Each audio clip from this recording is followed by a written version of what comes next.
Greetings, fine people of the universe and beyond. It is your main man, the Classy Hoosier. And what are we talking today? We're talking what it is and what it means to be a Brig chaser in the United States Marine Corps. Something I had to do when I got back from Iraq. You have to have like a security clearance. I'm pretty sure it's pretty low on the food chain of security clearances. It's not like I was, handling, classified documents or anything like that. But a Brig chaser is a person that is slated to take people from a specific company in the Marine Corps and escort them to and from the Brig. And there's kind of some interesting stories that go behind that. So, and let me throw this one out there. I probably could have been in the Brig 50 times. You know what I mean? I just somehow near miss, didn't get in deep trouble for some of the drunken shenanigans that I participated in. And, I probably deserve a little, little CCU time or something like that. What's CCU? Correctional Custody Unit. That's where, turn big rocks into little rocks and eat by the numbers and that whole bit. I'm a big advocate for CCU. I think, bring it back. Anyway. So, moving forward, I check into Camp Pendleton from being in Okinawa. And my first impression of Camp Pendleton Supply Company is I have field day on Monday. I check in probably like on a Friday, get through the weekend, just rest. I've been traveling. And then that Monday, we have field day. Now, what's field day? Field day is when they pull you out in the formation and the Marines out of the freaking barracks, and then they make you clean your room. Once a week, it's kind of, they do room inspections after that day. Tuesday morning, they come in and they do their, sweep of room inspections. So, check into the unit. First Sergeant Pyle is our first sergeant. He is a 12-year first sergeant out of PMO. PMO is military police. So, he's been kind of slated to take over our Bad News Bears supply company as, I'm taking back the street. There's a new sheriff in town. I'm First Sergeant Pyle. Come and get me. I'm coming for you. So, get out into field day formation on that Monday. Getting the word passed to us. This is what's going to happen for the week, and this is what we need to clean, blah, blah, blah. And First Sergeant Pyle starts talking to us and goes, "Well, you see that there? I got my buddies in from the K9 unit over at PMO, base PMO. Take a look over at your barracks." Sure enough, the K9 unit is on the little catwalk, and they're, doing the whole police thing. And I'm like, where am I at? I'm in a branch of the military, and we got drug dogs going through the freaking barracks. I saw shortly thereafter, I saw like a multi-agency drug bust in our barracks, and I saw them leave the room with like a beer bong. These are like kids. They're young people. They're not freaking Scarface. You know what I mean? So, yeah, it was 2 doors down from me was the bust. This guy named Elbel. It was the bust, like 2 doors down from me, and these are just like tweaker kids. They're not, I don't know. There didn't need to be a multi-agency military, local police, and then you had like the police that looked like freaking Leonard Skinnerd with the freaking, like the vest and the blue jeans and stuff. So, needless to say, supply company, we're around the money. They want to keep accountability, and you're going to be, pissing in a cup a lot. You're going to have a close eye because you're around the money. If somebody's going to steal my truck, like I said in the video before, or steal a car, they'll steal something off the shelves. They'll steal something out of a cage. They'll steal night vision goggles. If he'll steal an egg, he'll steal an ox. Kind of the mentality. So fast forward, I get back from Iraq, and stuff's gonna hit the fan. People are coming back from Iraq, and we are pent up. Everybody's ticked off. I'm doing a lot of drinking, which is condoned, and take the class for the Brig Chaser class, which basically teaches you how to like escort a prisoner, check them out of the brig, handcuff them, drive and something from the motor pool to take them around. There's protocols for all this stuff. Okay. And you're going to know the people that, you're interacting with in the brig. So, my first brig chasing, usually you would check out a van from the motor pool and then have to do what you had to do for the prisoner on Camp Pendleton Base Brig. Camp Pendleton Base Brig housed prisoners with under 7 years.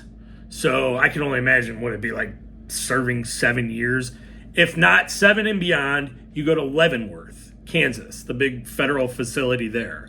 But I could only imagine what it would be like to do 7 years in Camp Pendleton Base Brig. I'd probably lose my mind. So, and a lot of it was like 45-day type thing, and fast track you, we're kicking you out. And that was mainly what I dealt with. But I do have some interesting stories. So first guy, I get called in, freaking Dog the Bounty Hunter gets called in. And, as you can see, I have a Grateful Dead hat on and kind of got a Grateful Dead motif. I was never a knee on the neck type of guy in real life. I'm going to twist the dagger on this guy and he done messed up. No, are the cuffs loose enough on you? Or what do you need? Do you need a cigarette? I was that type of guy. So, first guy I interact with, he has to go to the hospital. And that's another thing we have to do is, because the brig and the naval hospital aren't attached. So you have to check the prisoner out. There's a whole protocol. You got to sign some stuff. He literally gets signed over to you.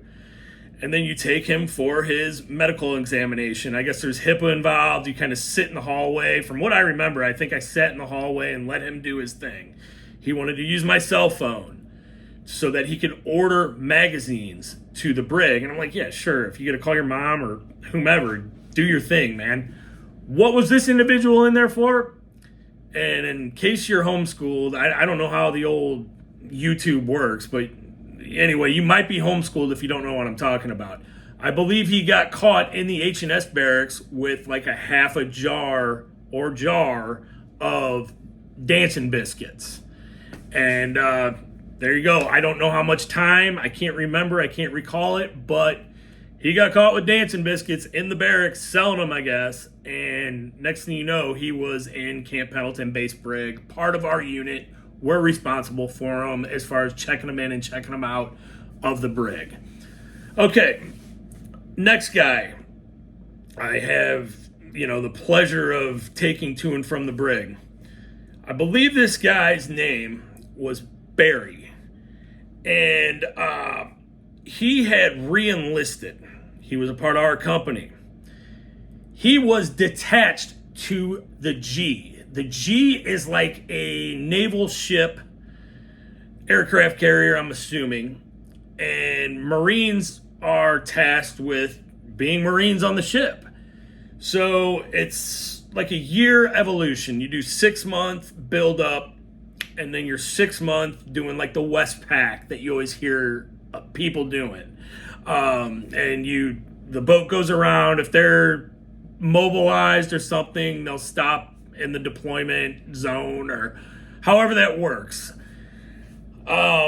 He was detached to them. So he probably thought, and re-enlisted, he was NCO, he thought like he would never get piss tested. This is a small group of Marines that are on this ship. Hey, Jones, yeah, I hear there's a piss test coming down. You might want to be at lunch, I'm thinking that's the logic.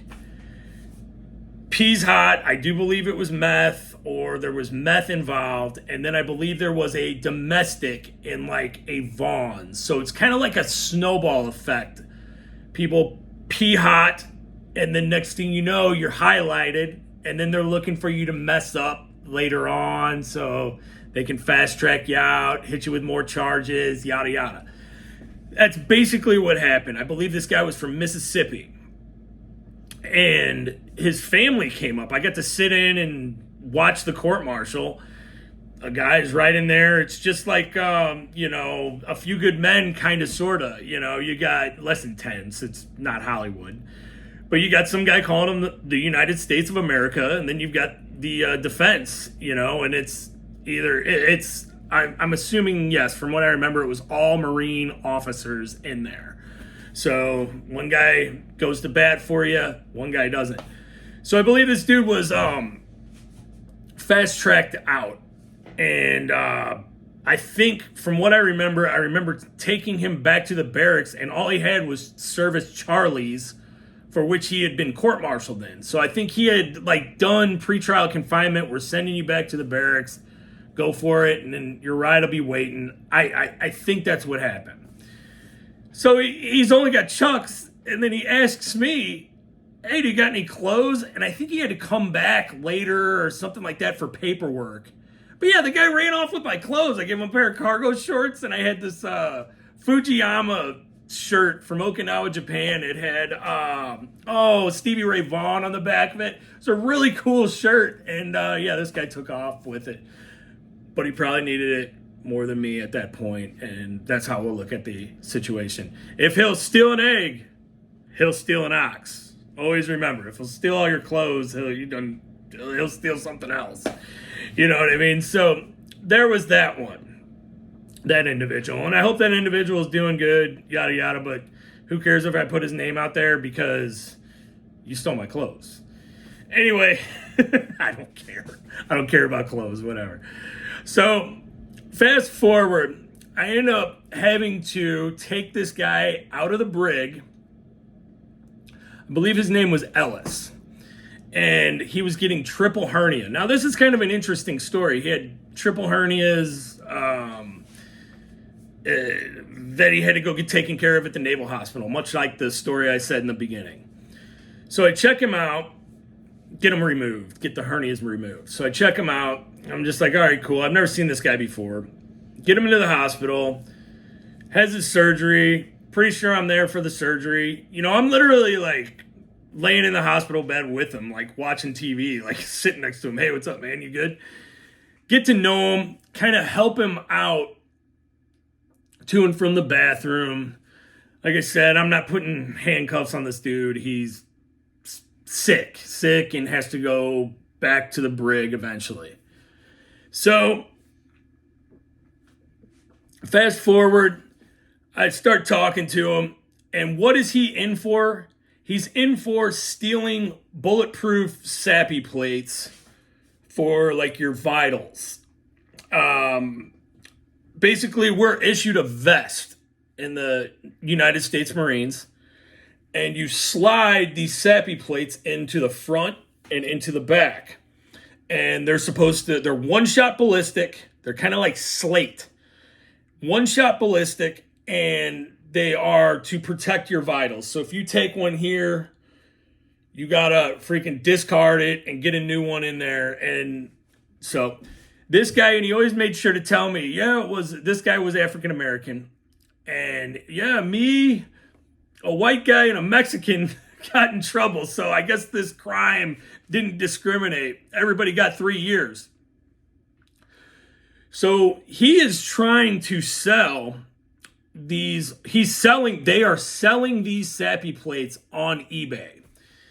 And the third time around, they're getting $1,000 a pop for them. And the third time around is when they get caught by, you guessed it, NCIS. And that's when the whole bust happened. I guess they all rolled on each other and said, no, he did it. Well, you know what? We're giving you 3. And to do 3 in freaking Camp Pendleton-based Brig, ugh. Interesting story. Didn't hear much after the surgery. Didn't have to deal with that individual post-surgery. I had brought up Deuce in the story before about stealing the vehicle. Well, he gets a DUI with my truck. Don't report the truck stolen. Whatever, it's a truck. I went to Iraq with this guy. We're all young and stupid. I probably had way too much fun in that truck, driving it like I shouldn't have. You get what I'm saying? So, Deuce has a period of misconduct where, hey, if you just do 45 base restrictions where you have to check into the duty and they have like extra duties for you, like sweeping out the laundry room and stuff like that. But they're keeping watch, 2100, maybe your last check-in, and you periodically have to check into the duty. You're basically getting babysat, for 45 days, and then they'll cut you loose. Okay, you served, you're getting busted down in rank, maybe a little pay reduction, stuff like that. So anyway, Deuce later peed hot on a piss test after getting the DUI. And that's kind of what happens in units. You end up seeing the same 10 guys outside pissing in a cup. You know what I mean? They're really trying to get these guys. Deuce ends up pissing in a cup. I sit in on his court-martial. Okay, they had asked me to speak at Deuce's court-martial. I figured I had already done enough by not reporting my truck stolen. You know what I mean? And when you start highlighting yourself and you're looking in front of some heavy brass and you go, oh yeah, this guy was a good guy. And he's already got his mind made up. And he goes, oh, you think this guy's a good guy that peed hot and got DUIs. Oh, I got you, fuel. You know what I mean? Or when's the stuff going to come down on me? You know what I mean? It's kind of where I was at. I did not speak at his court-martial. What was unique about Deuce was he had hired civilian defense in his court-martial. What do you think that brass did? They just basically, oh yeah, let this guy say his piece. It was pretty much all for nothing. So Deuce gets sent to the Brig. I end up having to, check him out. He was my roommate. I knew the guy really well. Deuce, rest in peace. He passed away a couple Thanksgivings ago. I hope him and his family are okay and found some closure. So, hires civilian defense attorney, which I had never seen that in a military court. I had sat in on a couple of them and was like, whoa, this is what's going on. Anyway, they won't even basically listen to him. Give him 45 days in the Brig. And this funny story about this was I checked Deuce out of the Brig one day to maybe get checked out of the Marines. And, I'm in the van or whatever. And Base Brig is near the flight line in Camp Pendleton. And they have this sub shop that's there. It's got shift work hours for chow hall. So I take Deuce in there and we get a sub. And I take the freaking handcuffs off of him. And, so he can eat his sub. He ain't going nowhere. He's got 45 days in the Brig. Camp Pendleton Base Brig is way in the cut. You ain't running nowhere. You're going to run to the freaking desert mountains. You ain't going nowhere. They'll get you as soon as you're gone. And I had this staff sergeant rip me apart for taking Deuce's handcuffs off and letting him eat a sandwich. He's MFing me. You don't know who. I'm Staff Sergeant so-and-so. Who are you? Corporal blah, blah, blah, blah, blah. You're letting him eat with his, I guess I'm supposed to let him eat like this with his, handcuffs on and stuff like that. So he calls the Brig. I get up to the Brig. All those guys kind of know me at this point. And they're like, yeah, just keep the handcuffs on him. That guy had a, stick up his whatever to mess with you. But there was no you did wrong. And just like everything else in the Marines. They call it the bullpen. I've seen a guy with a Purple Heart in the bullpen. I'm assuming drugs. He was all huddled up in the ground like this, in a little ball, and freaking in Charlie's with a freaking Purple Heart.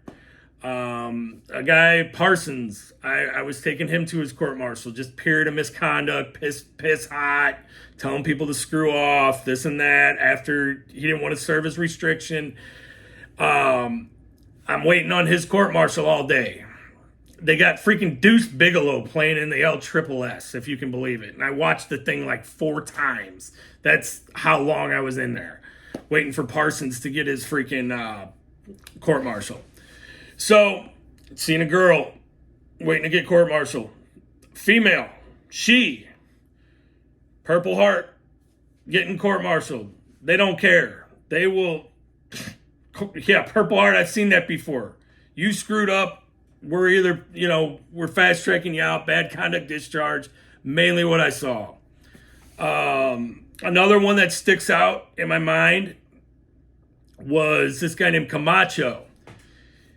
They had said that Camacho, a woman in base housing, had said, so Camacho's married to a woman in base housing, which is like it looks like condos in comparison to the barracks. He ends up having relations with the woman next door. Everybody finds out about it, you know what I mean, as far as within their little community. They find out about it, and next thing you know, well, he R'd me. Come to find out, she ended up breaking down whenever that was getting brought to light and saying, no, I just had relations with him. Well, what's Camacho end up getting hit with? Adultery. And why is adultery a big deal? What, he just cheated on his wife. You go to jail for that in the military? Yes, because you're getting paid double to be married. So it's basically like spitting in the face of, you're breaking contract, basically. Hey, you're contracted to be married. We're paying you more to get married. I had brought up a guy named Parsons, court-martial. Sat in, period of misconduct, like I said. We get him going, and another thing you have to do is you have a gear list upon checking a prisoner into Camp Pendleton Base Brig. So he got his underwear. Does he got his socks? Does he got his shower shoes? Does he got his skivvy shirts? Does he got X amount of this, X amount of that? Bootlaces, all this type of stuff that you're responsible for as a company sending this individual to the brig. Parsons doesn't have anything. And they're messing with me at this point. I had to check a vehicle into the motor pool and get him in my civilian vehicle to and from the brig that night. Like, that's where I got a guy in handcuffs in my truck, and I have to escort him to and from the brig still, because he doesn't have gear. He's on me all day over getting a number 2 at McDonald's. All day. I can't hear the end of it. Hey, Corporal Fuel, let me get that number 2 from McDonald's. Let me get that. There's a McDonald's on the base, if you can believe it. I mean, the best and the brightest. What would we do without McDonald's? Isn't that a joke? Anyway, that's the funniest joke I've heard all day. A McDonald's on a Marine base. It doesn't get any funnier than that. Anyway, so he's on me all day. I go, okay. This is the only time I really got short, because I've been waiting on his court martial all day. And he is asking me in LSSS while we're waiting on his paperwork down in the first level, hey, can I get that number 2? Can I get that number 2? I said, dude, this is the only time I ever got short. I said, dude, you're in handcuffs right now. We ain't talking about number 2s. I said, we're getting all this taken care of. I did that kind of in front of people. I felt bad, but I had reached that point where, and that was the only time I ever really had reached that point. And what I ended up doing, I ended up getting him his number 2 at McDonald's. He's got $5 left. We get him his number 2. I said, we're going to get you your number 2. And what do? We check into the Camp Pendleton Base Brig, spend his last $5 on a number 2, and doesn't have underwear. The stories go on and on. Anyway, always remember a good rule of thumb. Always, if you're going to the Marines, if you're going to be in the Marines, or you're going to go in any type of branch of service, be sure that you get a haircut and your piss is clean. The rest of it is just secondary and smooth sailing. Anyway, I don't know. Hopefully that wasn't too jumbled up for you guys, and hopefully I get the message across. I'm sure there's some other Brig stories that I have. It's going on years ago and yada yada. And yeah, like I said, I'm well deserving of a Brig story. I just somehow ended up unscathed. Maybe I can tell maybe something that almost put me in the Brig, maybe. All right, why not? Let's do it. So I am drinking all day on a Sunday. And I think it's okay to go to the main side PX to get more hard liquor, because I have been drinking Captain Morgan spiced rum and Coke all day with, I've drinking a whole bottle of it, and I'm ready for bottle number 2. It's mid-afternoon. I got to get another bottle of this stuff. So I get over to, with my friend, Lance Corporal Canatelli, I get over to Mainside PX to go get another bottle of hard booze. I'm thinking the shop was closed at this point. I'm guessing this was around one of these big football things or something. So they had these giant freaking football helmets. Budweiser, Bud Light. And the Bud Light matched my truck. You know what I mean? So there's some boomer walking into the PX, and I kind of I'm using this as kind of like my defense when I get in trouble. I kind of say, hey, you think we could take these? And he's just like, yeah, go. Yeah, I think you could take those. So the giant novelty football helmet that's like this, and they were pretty good made. I remember it. Matches my blue truck, and I want to just hose it out. I'm from St. Louis. It's AB. I don't drink anymore, and it's rightfully so that I'm freaking, stealing something that polluted us. You know what I mean? I look back on it and say, screw AB. Anyway, yeah, they've caused a lot of generational alcoholism in my city specifically. But I saw it, and it reminded me of home, and I got my blue truck. Get it all the way in the tailgate, and the next thing you know, get it all the way in the bed of the truck.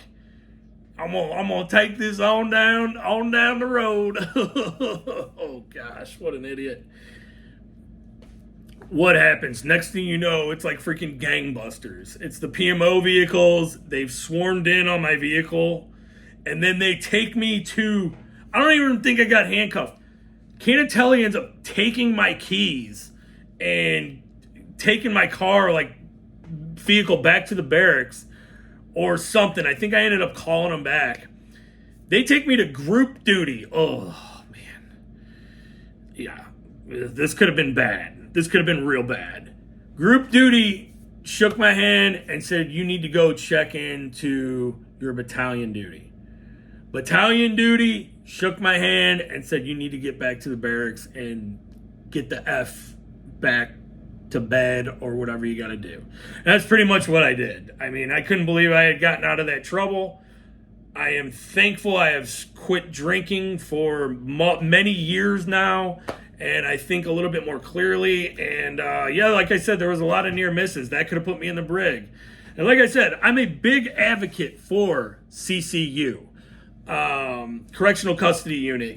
I saw these guys in Okinawa and Camp Hansen, and I thought it was the coolest thing in the world. I almost figure my military enlistment should be CCU, like crush rock, eat food. Anyway, that is some of the stories of Brig chasing in the United States Marines, and I'm at about a half hour, blah, blah, blah, yada, yada, yada. It is the Classy Hoosier. You guys take care. Peace.